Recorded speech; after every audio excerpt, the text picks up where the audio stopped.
Hi,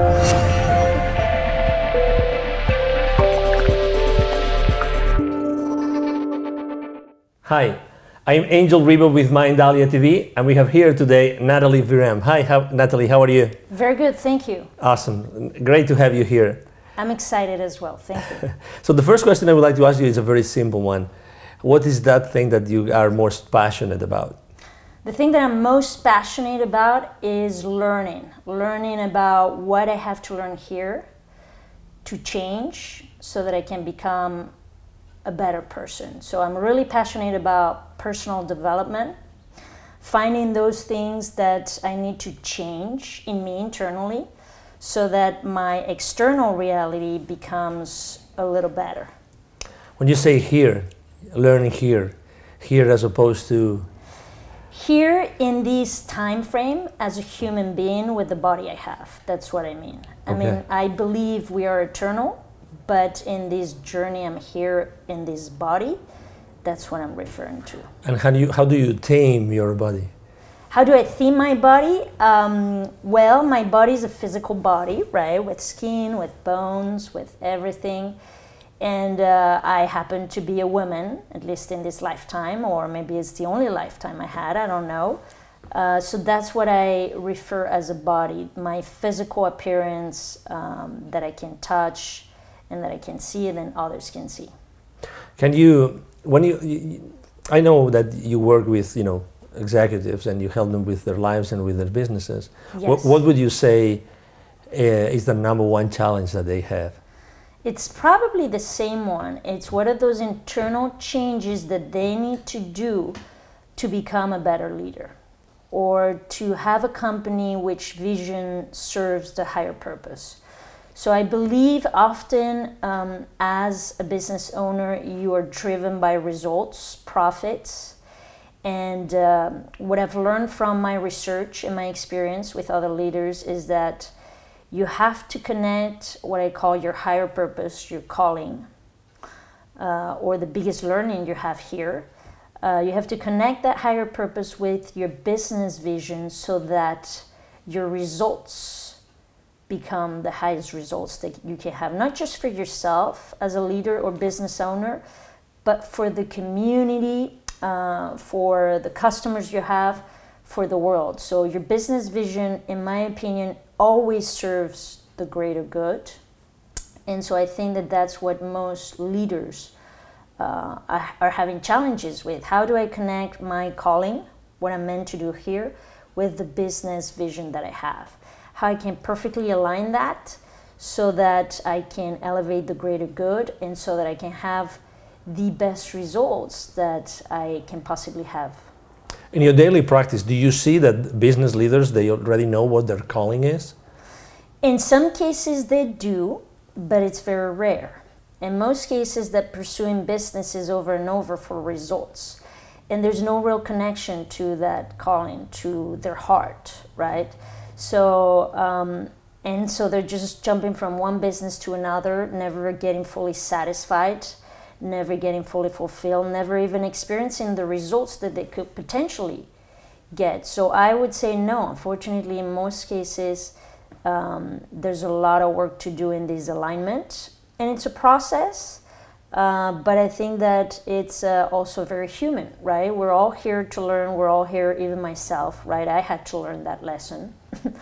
I follow what I call the so-called traditional path of getting educated, getting into the corporate world, and then I realized I wasn't fulfilled. I wasn't really, yes, I had the results I wanted, but how come I wasn't happy? I wasn't fully fulfilled, and that was what was missing.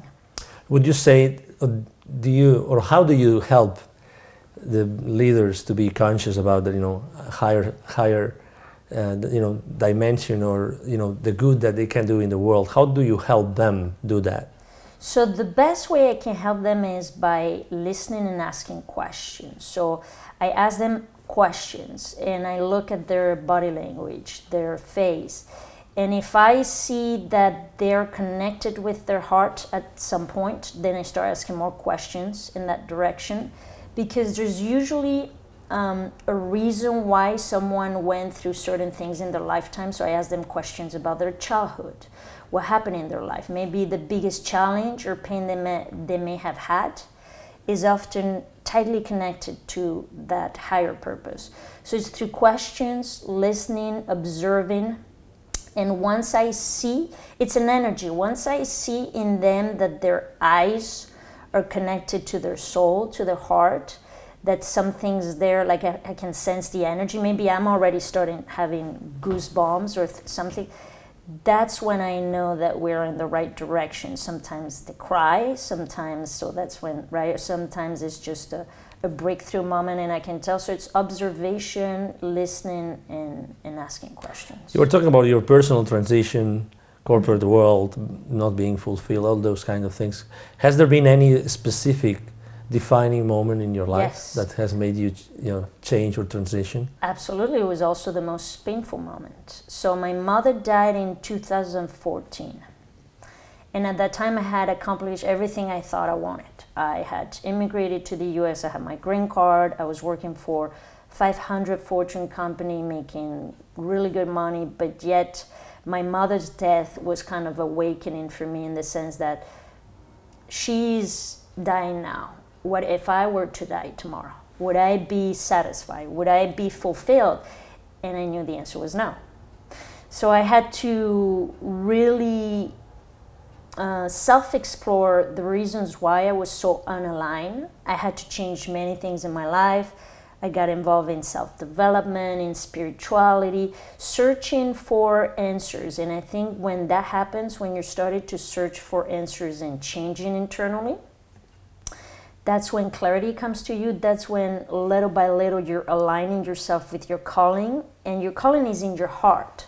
So it's always been there, but it's asleep until something happens, and then you start looking into your heart and you find your calling. It's like you have to go through the darkness to see the light. That's what so for me it was my mother's death.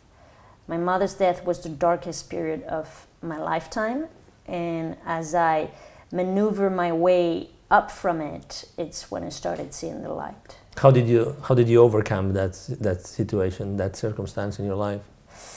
A lot of personal work, a lot of desire, a lot of internal changes, a lot of support, reaching out for support, connecting with the right people, mentors, coaches, spiritual leaders, shifting my mindset, being a lot more open-minded to the things I had never considered before. I used to be very show me and I'll believe. And I started learning that, in fact, you have to believe in the invisible before it actually manifests. And so that was one of the biggest learnings for me. You have to believe in what you cannot see before it actually manifests in the spiritual world. So I would say a lot of personal work, a lot of desire, a lot of intentional changes, and support from those who I thought, in my opinion, were elevated. Do your clients believe in spirituality? Some do. I've had interviews with many influencers. As a direct contributor for Thrive Global, I had interviews, for example, with Lily Boss. She's the mayor of Beverly Hills here. She also has definitely a very tight connection to spirituality. She partners with Deepak Chopra, and she's trying to make Beverly Hills what she calls a healthy city.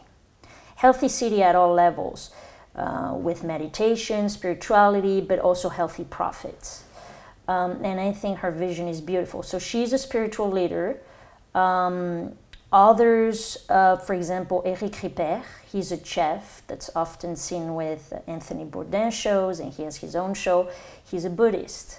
So he also does a lot of choices in his business that are heavily aligned with his spiritual beliefs. And in my opinion, those leaders that are so successful are usually aligned with spirituality. Those that are not perfectly aligned, they may be successful, but in my opinion, they could be a lot more successful. And then no, I've seen leaders who are all about results, chasing results, and it's for them a learning process to understand that they need to stop chasing results, and they need to maybe look at internally what drives them for the greater good. What is your power helping people? My power is I'm someone that senses a lot. So I'm all about energy. I think that I'm intuitive in the sense that I can sense if someone is responding, if someone is connected to their heart, if their vision is connected to who they are or not. So I'd say my power is sensing, is the strongest power I have. Do you use it continuously with your clients? Yes, I use it continuously with my clients, especially in this session when I'm trying to reveal or help them find their higher purpose. That's one of the most important ones. Or when there's a specific blockage or challenge that we need to uncover. That's when I use the sense. Or even sometimes to make decisions, big decisions, important decisions. The times where it's something important, it's when I will use my senses and try to feel and see what's there. What happens when a leader is putting a lot of resistance to change? How do you deal with that situation? Or does spirituality help you in that way? Right. So those are the best, because when there's resistance, it's because there's something to heal. So for me, those are actually fun.